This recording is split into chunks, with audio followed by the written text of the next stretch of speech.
Gold trusted gold buyers మీరు తాకట్టు పెట్టిన బంగారాన్ని విడిపించి ఈ రోజు ఉన్న మార్కెట్ ధరకు కొనబడను. నమస్కారం, ఐటీ ప్రేక్షకులకు స్వాగతం. దీపత్వం బ్రహ్మరూపోసి జ్యోతిషాం ప్రభ్రవ్యయః సౌభాగ్యం దేహి పుత్రాంశ్చ సర్వాన్ కామాంశ్చ దేహి మే. సర్వకామ్యాలను తీర్చే లక్ష్మి శ్రీ దీపలక్ష్మీదేవి. దీపంలో సుబ్రహ్మణ్యేశ్వర స్వామి స్వయంగా కొలువు తీరి ఉంటారట. అందుకే ఆరోగ్య సమస్యలతో బాధపడేవారు కూడా దీపారాధన చేసి స్వామివారిని దీపంలోనే చూస్తారు అని కూడా పెద్దల మాట.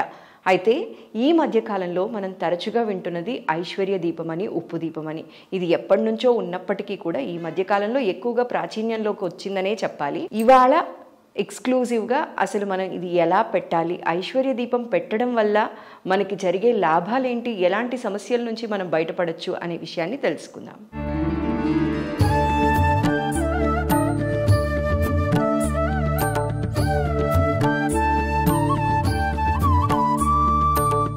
అయితే కొందరు ఇప్పటికీ కూడా చూపుడు వేలుతో పడుతూ ఉంటారు. ఈ వేలుతో బొట్టు పెట్టకూడదట. పెడితే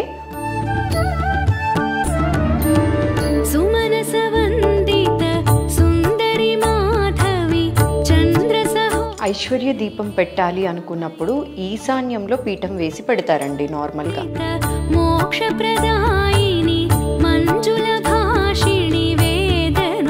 అయితే మనం ఈ ఉప్పు దీపం పెట్టడానికి ఫస్ట్ ఏం చేయాలి అంటే 3 ప్రమిదలు తీసుకోవాలండి. 2 చిన్నవి, 1 పెద్దది.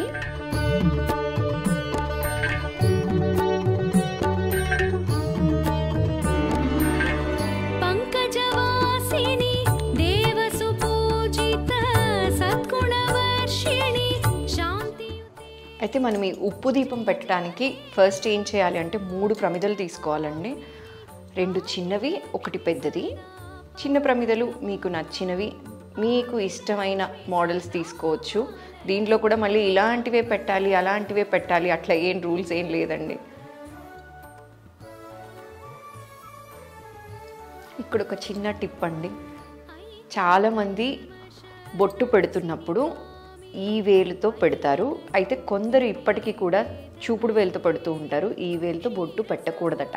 పెడితే ఉంగరపు వేలుతో లేదా మన బొటన వేలుతో, అంటే పక్కన వాళ్ళకి పెట్టేటప్పుడు బొటన వేలుతో పెట్టచ్చట. దేవతామూర్తులకి కానీ, దీపారాధన చేస్తున్నప్పుడు దీపపు కుందులకి కానీ బొట్టు పెడుతున్నప్పుడు 1 చూపుడు వేలు లేదా బొటన వేలుతో పెట్టచ్చు అని చెప్తారు మన పెద్దలు.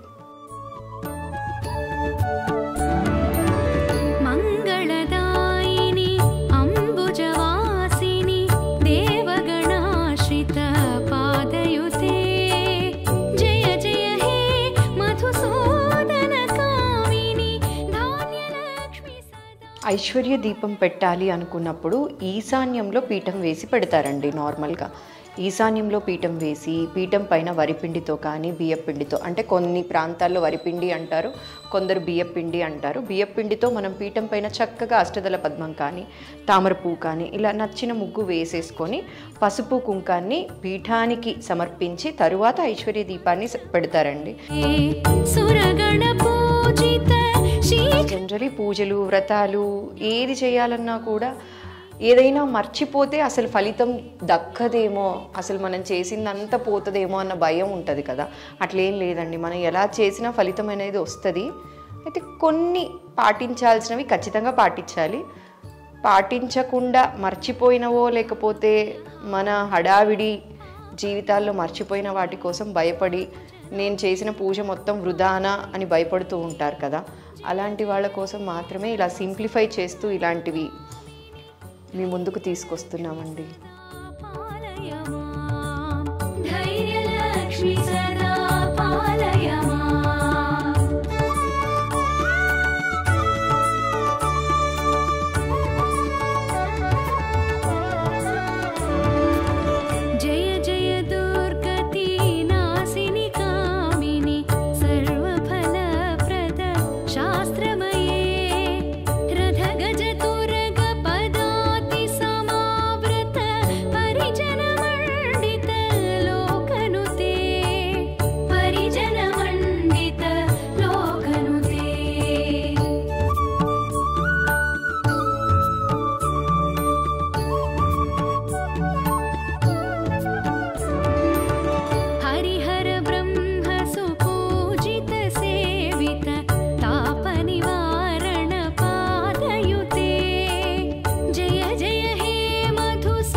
ఐశ్వర్య దీపం పెట్టడం వల్ల వచ్చే లాభాలు ఏంటి అని చాలామందికి అనిపిస్తూ ఉంటుంది కదా.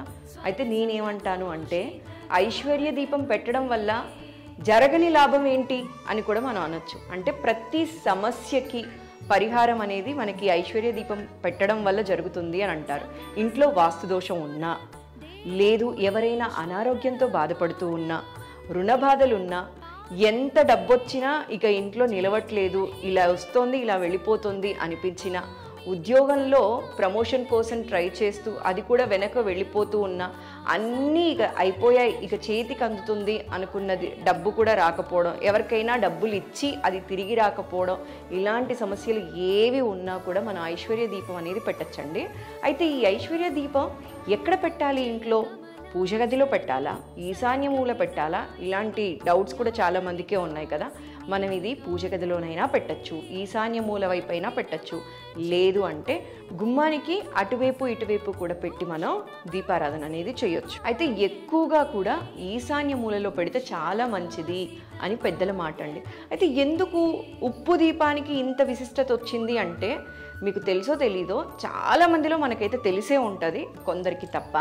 చిన్నప్పటి నుంచి మనకి దిష్టి తీస్తే ఉప్పుతోటే తీస్తారు, అది కూడా రాళ్ళు ఉప్పుతోటే తీస్తారు. ఎందుకు అంటే రాళ్ళ ఉప్పుకి మనకున్న నెగిటివిటీని మొత్తం తీసేసే శక్తి ఉంటుందట.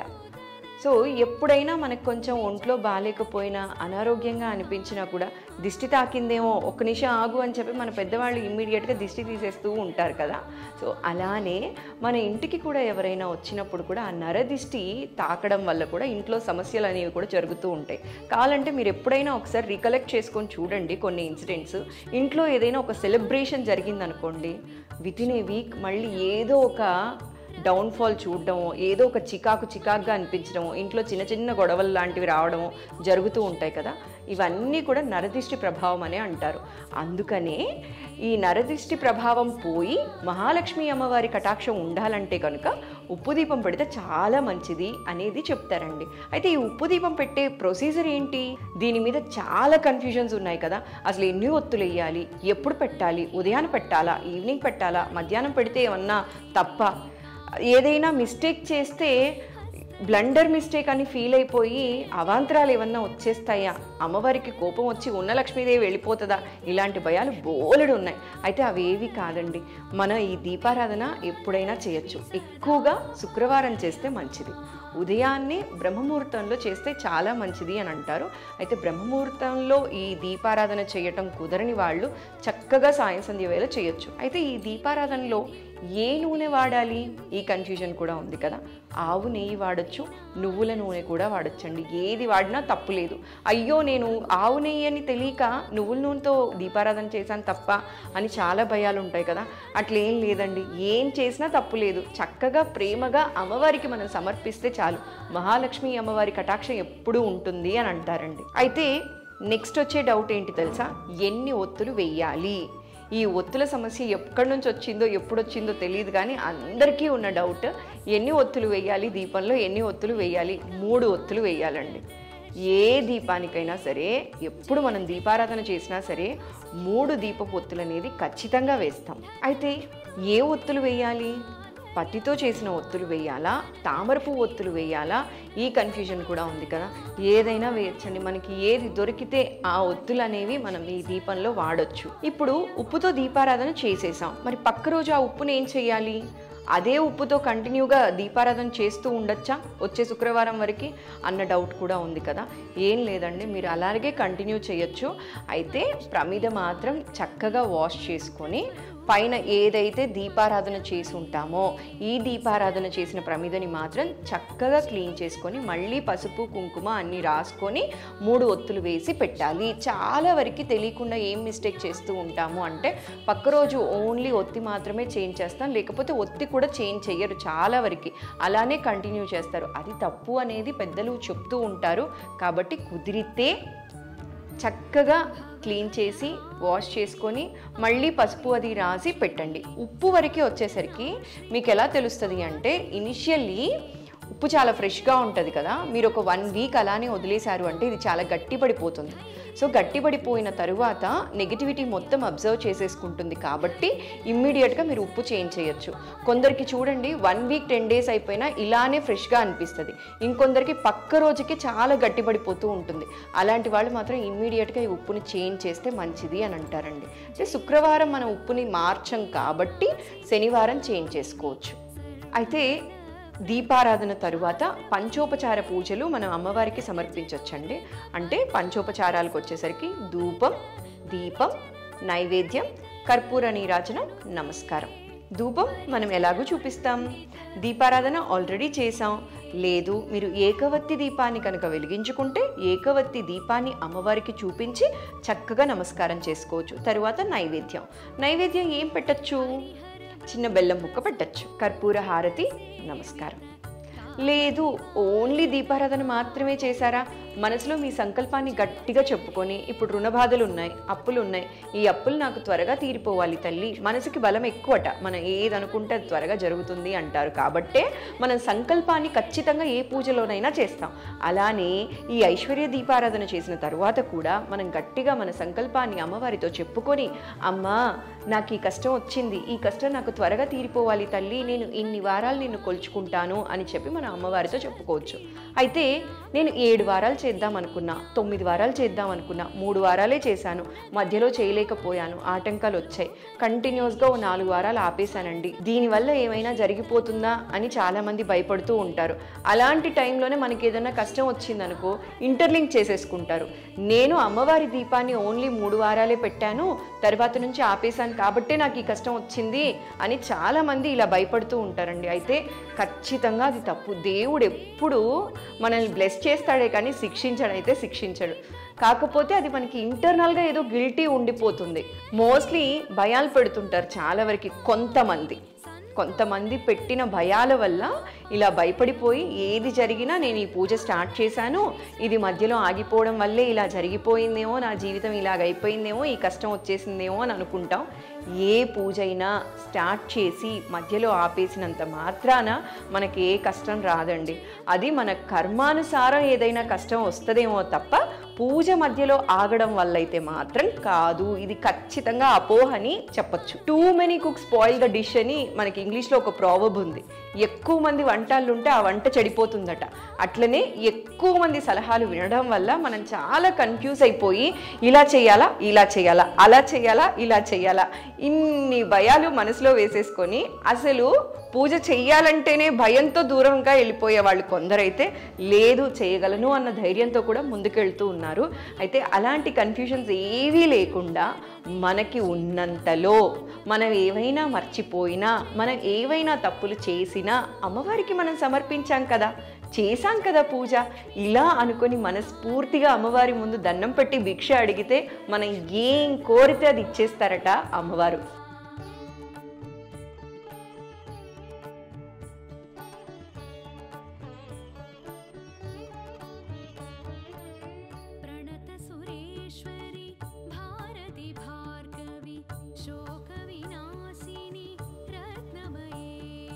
ఈ దీపం వెలిగించేప్పుడు కూడా చాలా మందికి చాలా కన్ఫ్యూజన్స్ ఉన్నాయండి. అసలు అగరబత్తితో వెలిగించచ్చా, అగ్గిపెట్టితో వెలిగించచ్చా, అగ్గిపెట్టితో వెలిగించకూడదా, ఏకవత్తితో మాత్రమే వెలిగించాలా అన్న కన్ఫ్యూజన్ చాలా మందికి ఉన్నాయి. కానీ నిజానికి చెప్పాలి అంటే ఏకవత్తితోనే వెలిగిస్తారండి, అగ్గిపెట్టితో వెలిగించకూడదు అని మన శాస్త్రం చెప్పిందట.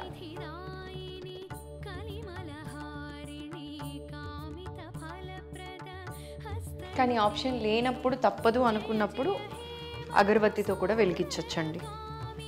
అంతేకాని నా దగ్గర ఇవాళ ఏకవత్తి లేదు, ఆప్షన్ లేదు అని చెప్పి అసలుకే మానే కంటే ఉన్నదాంతో చేయొచ్చు అనేది కూడా ఇంకొక వైపు, కాయిన్కి ఇంకో వైపు అంటారు చూసారా. చూశారు కదండి మన ఉప్పు దీపాన్ని పెట్టే విధానాన్ని. ఆరోగ్య సమస్యలతో బాధపడుతున్న వాళ్ళు కానీ, వాస్తు దోషం ఉన్నవాళ్ళు కానీ, అలా కాకుండా అప్పుల సమస్యలతో బాధపడుతున్న వాళ్ళు, అనారోగ్య సమస్యలతో బాధపడుతున్న వాళ్ళందరూ కూడా ప్రతి శుక్రవారం ఈ దీపాన్ని వెలిగించి అమ్మవారి దయతో వారి సమస్యల నుంచి బయటపడాలని మనస్ఫూర్తిగా కోరుకుంటూ నమస్కారం.